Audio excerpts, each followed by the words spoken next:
是我太太啊，是在新加坡念书过3年。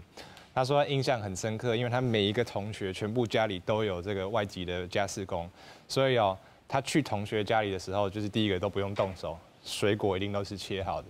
然后她跟同学聊天的时候，她会发现说，同学没有看过香蕉长什么样子，他只有吃过那个切好的香蕉。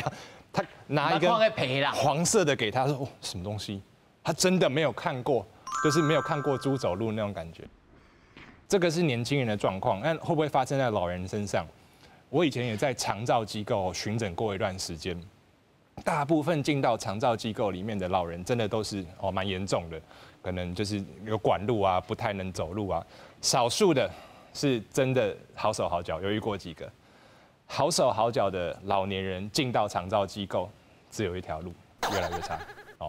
他可能一开始走进来。你过半年之后，看到他就开始坐轮椅，再过半年、1年，你看到他就开始都在床上。哦，医师，你的意思是尽量慢去调教机构，可以当在社会化，让有生活化。我们的人呢，脑、心脏、肌肉，全身都是需要用。啊，但是甲边啊有一个人陪伴，有差别吗？当然，这个是看各个家庭怎么样去处理啦，但是。如果说我们希望说让老年人都不用动，什么事情都帮他服侍好，都不用超凡，这个就是会越来越走下坡。他昨你也听到咱咧讲吼，你认为就医学的观点来讲，边仔有一个人陪伴80岁以上，伊的生活功能是不是愈来愈退化？来一般情形啦。这个部分其实是爱看讲你老人的生活迄个方式啦。像有一寡老人，伊是身躯边嘛是有孙仔咧陪伴，对无？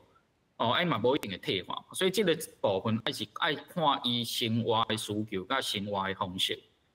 但是我感觉讲，咱即马今仔日讨论的部分聊了较无共款，就是讲咱即马咱即马80岁以上需要照顾的是咱讲的所谓家庭看护工。咱拄仔讲的迄个新加坡处理迄个家事帮佣，其实无啥共款。一个是健康的老人，伊嘛会当请迄个家事的帮佣。另外一个是适龄的老人，伊可能需要的，就是讲有经过训练的外籍看护工。这个部分的看护，是会当协助，互伊当这个判病这个过程中，会当慢慢复原，还是讲。会当互伊退化的速度会当变了较慢，所以这个两个题目其实无啥共款安尼啦，所以法律上他家庭看护的这个部分他做秘书长也讲因为咱这个法律是通过是讲到这个家庭的这个看护工，并无讲这家事帮佣。不过董律师的立场是讲，这无咧分的，这就是一种人。你认为？不应该分啊。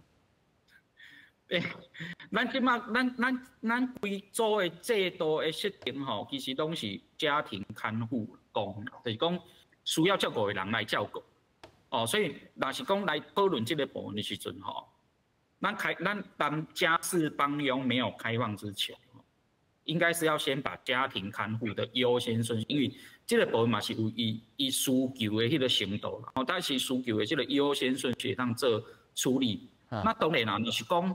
你买人真济，你排顺序嘛，对无？有人可能伊排在较后壁，但是像拄董律师讲过，若讲真正来人较济，伊嘛是排着安尼。所以但是迄个规则，就是讲咱讲优先顺序迄个规则，我个人是感觉嘛是爱有。